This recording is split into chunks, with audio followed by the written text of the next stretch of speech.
Reshaping is a data manipulation technique that involves reorienting the rows and columns of your dataset to make them easier to analyze or to visualize. In this lesson, we're going to look at two Pandas methods for reshaping, melt and pivot. So let's get started.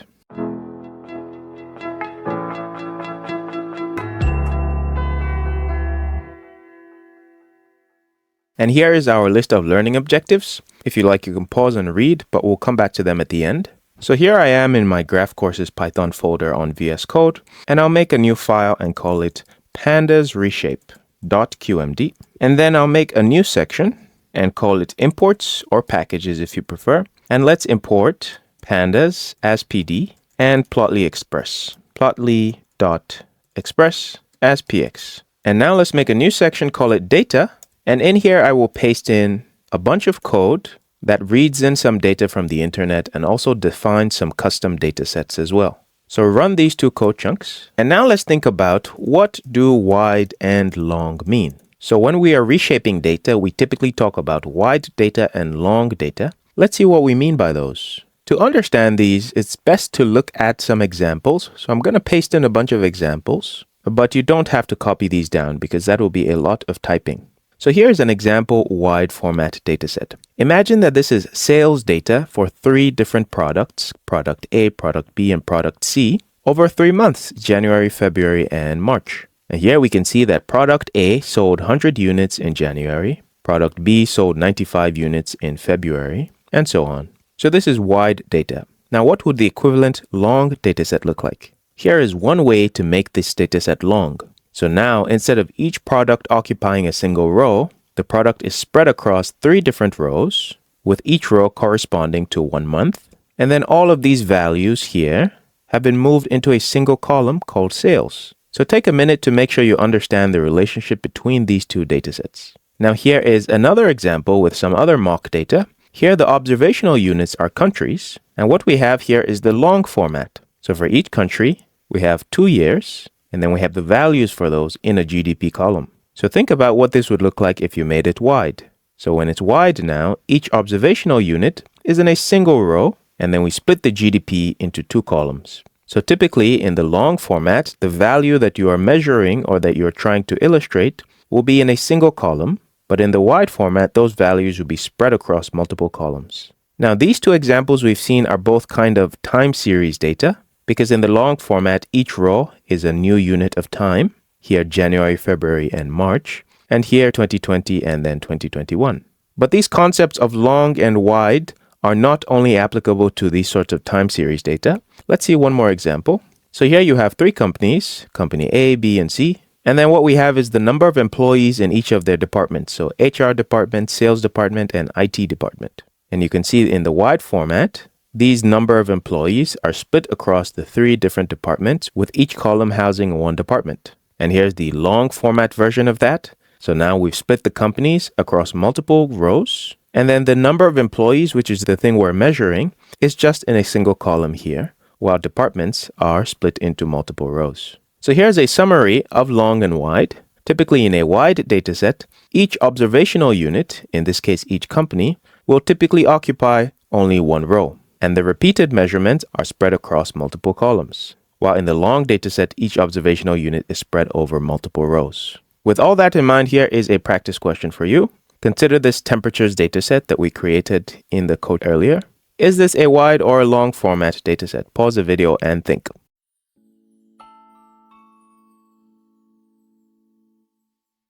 Now let's make a new section and call it when to use long and wide data. We'll talk about this in detail further down, but all I want to say for now is that wide data is typically better for displaying information, and long data is typically better for analysis or plotting. Okay, so now we understand wide and long data. Let's now see how to actually reshape them. So let's start by going from wide to long, and the method or function we're going to use here is called melt. To remember this, think that usually when you melt something, you take it from a big block like this, and it goes all runny, and usually it becomes a bit longer. So imagine a piece of plastic slowly melting into a longer format. For this, we're going to use the fuels wide object, which we imported at the start. So what we have here is the fuel consumption per capita for a bunch of countries. You have their country names, entity, the country code, and then you have in 5 columns here, the consumption in 1970, 1980, all the way on to 2020. And to melt this dataset into a long format, it's really quite simple. We just write fuels wide, and then we extract the method called melt. And you will see that the first argument here, the first parameter, is ID vars, and these are the columns to use as the identifier variable. So this is what we're going to use to identify our observational unit. And in this case, our observational units are just countries. So all we need to do is set ID vars equal to the 2 columns here that we don't want to melt because they are our ID columns. And we provide that as a list. So entity, comma, code, and voila, we are done. So now you have each entity spread over multiple rows, but it's not so easy to see. So maybe we have to sort it first. So let's sort this. So let's tag on a dot sort values method, and we sort by the list of entity first, and then this variable, which contains our years. And now this is a bit nicer.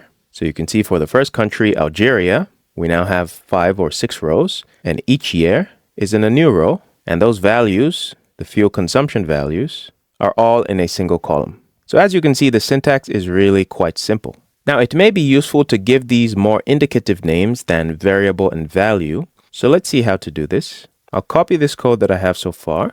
I'll put a comma, and I'll show you the 2 other arguments we're going to use. We're going to use var name here, which you can see means the name to use for the variable column, and value name, which is the name to use for the value column. So we're going to replace this name here, variable, with year, and this name value with oil consumption. And now this is a bit easier to understand as a data frame.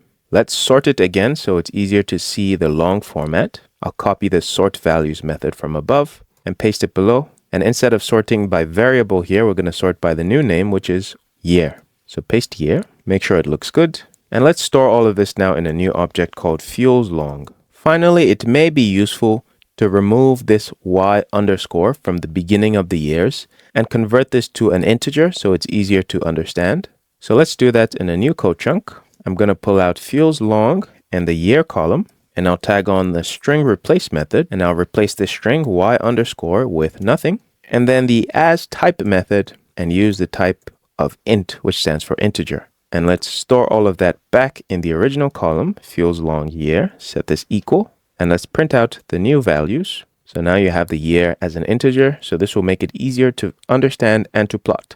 So here is a practice question now. Consider the temperatures dataset, which you saw before, and reshape it to a long format with the following names: country, year, and average temperature. So pause the video and try that out.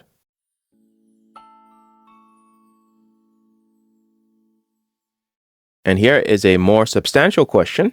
So here we have the annual number of births in 50 European countries. Here I'm printing just the head. Let me print the full thing. So you can see these countries, and the number of births is split over multiple years. So convert it to a long format with these columns, country, year, and births count. Then remove the X prefix from the year columns and convert them to integers.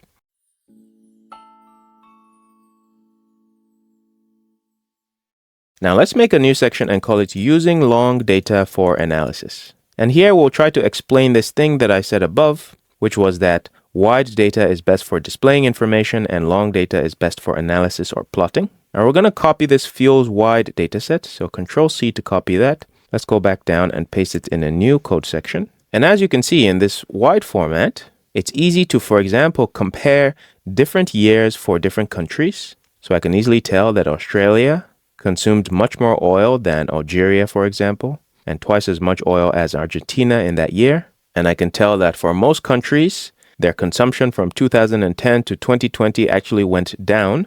So maybe that's because of COVID or some other oil shock, or perhaps countries are just getting greener. So as you can see, this wide format makes it easy to observe the data and compare trends. But it's going to be really hard to work with when you want to do analysis or plotting. Now let's look at the fuels long dataset. And with this format, since you can really only see one country at a time, it's much harder to understand what's going on. But this long format is better for analysis. Let's see an example analysis we may want to do. So what if we want to get the average oil consumption per country? With the long format dataset, we can simply do the following: fuels long, then we group by the entity or the code, then we extract the column we want, oil consumption, and we tag on the mean method. And now we have the mean oil consumption per country. Now, how would you do that with fields wide?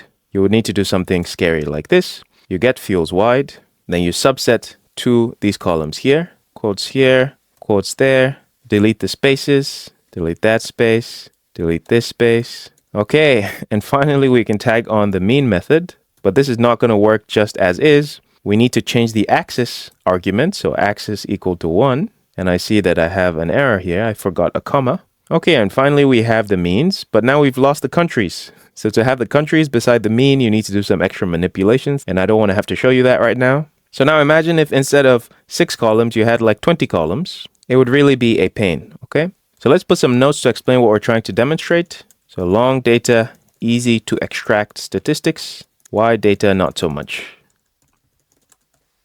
Okay, and let's now show also that long data is easier to plot. So imagine we want to show the trend for, let's say, 3 countries, and we're going to create a subset of those countries. Subset equals fields long dot query, and we'll say entity, which is the code for country, in the following list: Peru, comma, Iran, comma, China. I just picked these countries because they have short names and they're easy to type. So let's print subset, and it's not working because I'm missing a comma. So let's put that comma there. All right, so now we have Peru, Iran, and China. And now we can plot this easily with Plotly Express. So we just say px.line.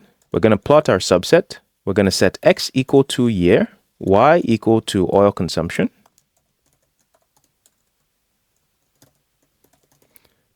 and color equals to entity. So because we have each thing we're trying to plot in its own column, it's very easy to supply these as arguments for each of the major aesthetics of this plot.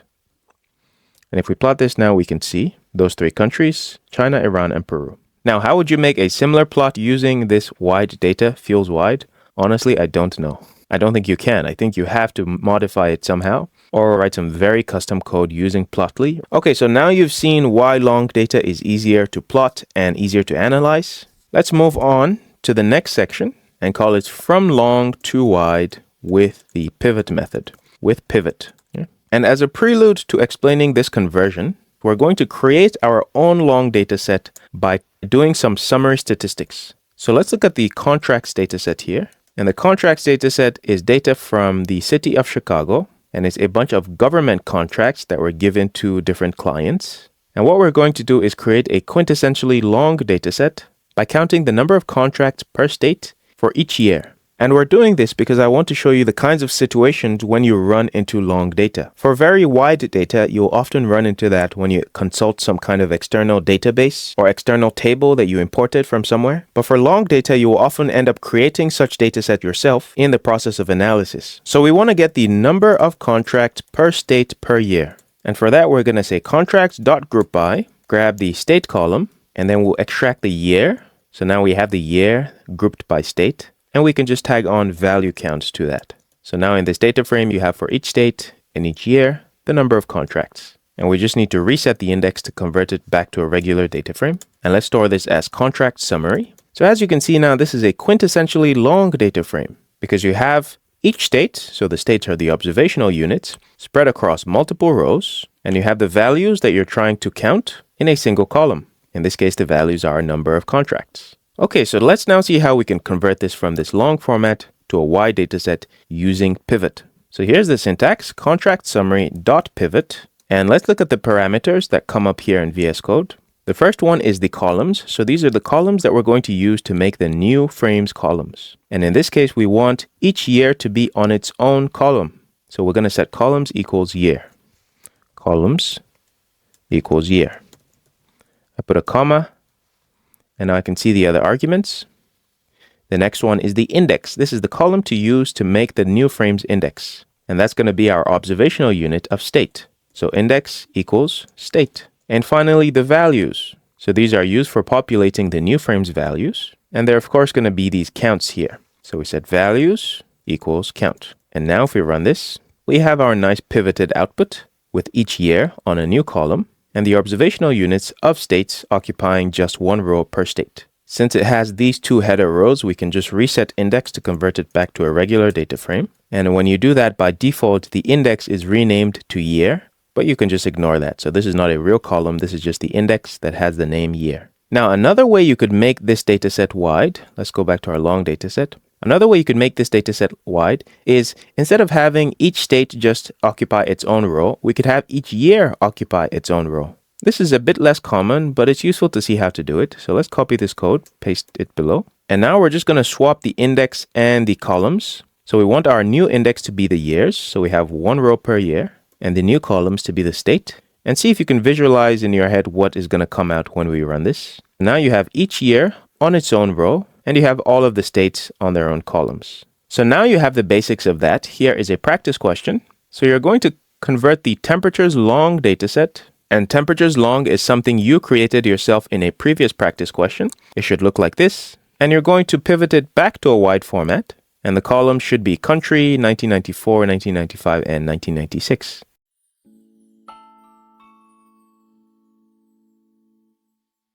And here is your final practice question. Consider this population dataset, which shows for each country in each year their population. Reshape this into a wide format.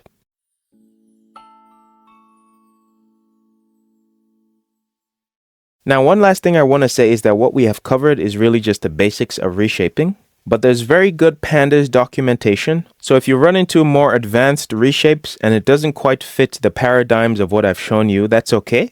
You can always consult the actual official Pandas documentation for this. So if you search Reshaping Pandas, here's a nice guide on pivoting and reshaping. And as you can see, there's quite a few other methods that we haven't covered. So we've covered pivot here and melt. And that's all you'll need for about 80 to 90% of your pivots. But there's many other methods here that can help with more complicated cases. So let's review our learning objectives. By now you understand what wide data format is and also long data format. You should know the basics of how to reshape wide to long data using melt, and then reshaping long data to wide data using pivot. So congrats on acquiring this useful skill. I hope it comes in handy in your data analysis. Happy melting and pivoting, and I'll see you in a future video. Bye-bye. For more resources, visit our website, where you can track your progress, access interactive quizzes and lesson notes, and connect with our teachers and other learners like you. And if you'd like a more guided experience, we also offer live online bootcamps with expert help. So join us at thegraphcourses.org to start your learning journey today.